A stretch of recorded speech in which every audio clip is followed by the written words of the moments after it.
For those who don't know, an MvM update is coming and should be released in October 2025. And that update seems to be focused on new maps. So I will share my opinion on which map should be added in this update.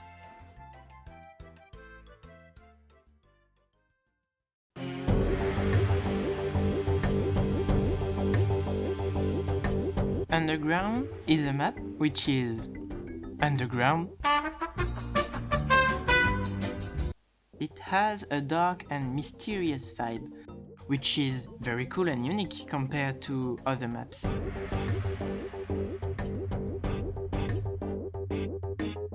In terms of gameplay, it is very fun, but pretty hard for its classification.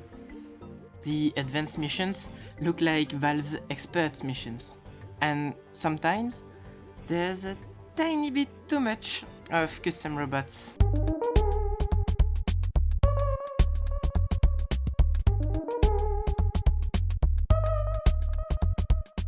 But it's still very funny to play on this map, mainly thanks to the huge variety of robots and how they go together.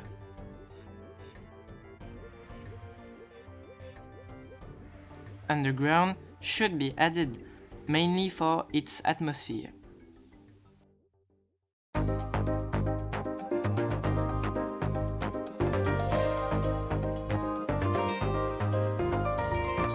Waterfront is a map with a beautiful modern style. Some people find it a bit too different from the original TF2 style, but in my opinion, I don't think it really matters. The water surrounding you adds a little something to this map. Waterfront is very small.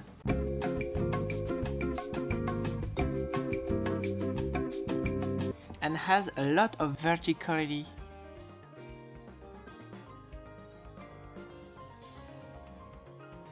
The missions of Waterfront are all a bit difficult because of the size of the map. If the team makes some errors, you're now fighting directly on the hatch, and that can be an issue. This map encourages short but chaotic teamfights. I love the idea of more intense but fast missions. I think Valve should add more of this type of maps and missions.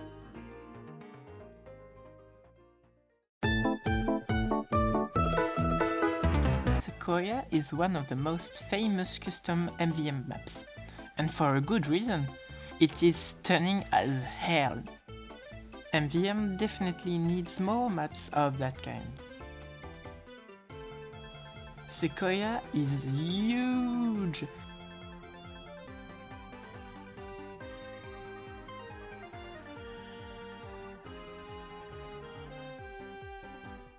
Because of the gate in the middle of the map. That one isn't like Manhattan's gates. It don't reset the robot spawn, but it cuts across the path. I didn't play that much on Seoa, but the little I've played was a blast, especially on the beginning of the map, which is very well designed.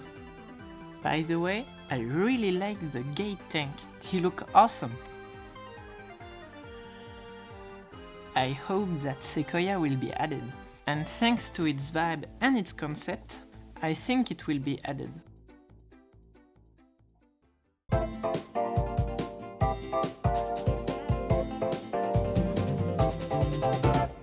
Coast Rock is a cute port town. It is very small, so as dangerous as Waterfront because of the small room for errors. The bridge near the robot spawn allows many different strategies. The other path, however, doesn't offer as many. This map feels like a little breath of fresh air. Not very complicated, but fun. I don't even need to say that playing on this map was entertaining, because if it wasn't, it wouldn't be in this video. Once more, MvM needs shorter but more intense missions, and Ghost Rock can serve that interest. So, why not add it to TF2?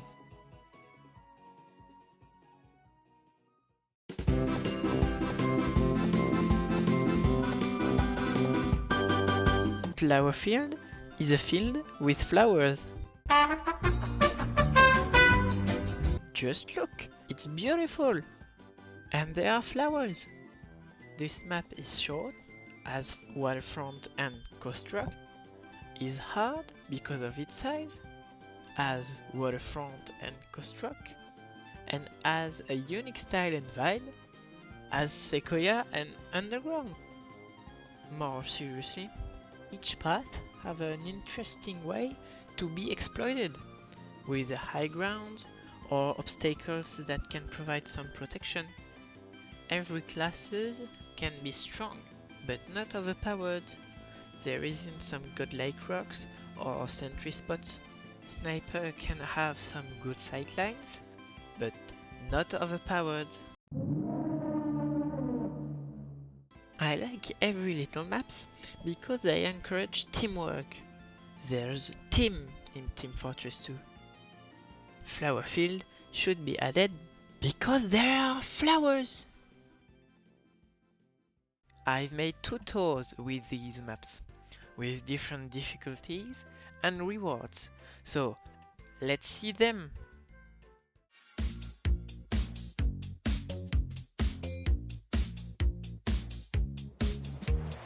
From Darkness to Light is a tour with 2 missions on Underground and 2 ones on Ghost Rock. That would be an intermediate tour. At its end, it would drop a random key for cosmetic cases and has a little chance to drop 1 more.